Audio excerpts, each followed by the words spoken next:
2024 চনৰ আন্তৰ্জাতিক নাৰী দিৱসটো বৰজনী শাখা লেখিকা সমাৰোহ সমিতিয়ে খুব সুন্দৰভাৱে উদযাপন কৰে।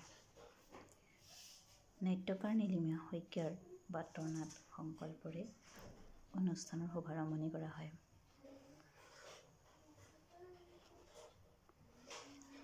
পৰিৱেশ সজাগ কৰি ৰাখিবলৈ আমি নাৰীসকলেই যে গুৰুত্বপূৰ্ণ ভূমিকা বহন কৰিব লাগে, সেই কথা নাটকখনৰ জৰিয়তে সুন্দৰকৈ ফুটি উঠে।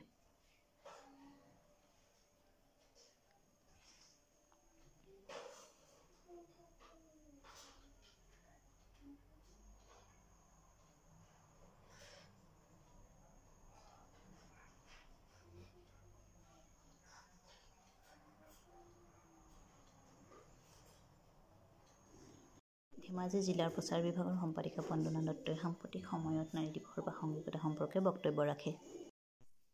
ইয়াৰ উপৰিও স্বৰচিত কবিতা পাঠ,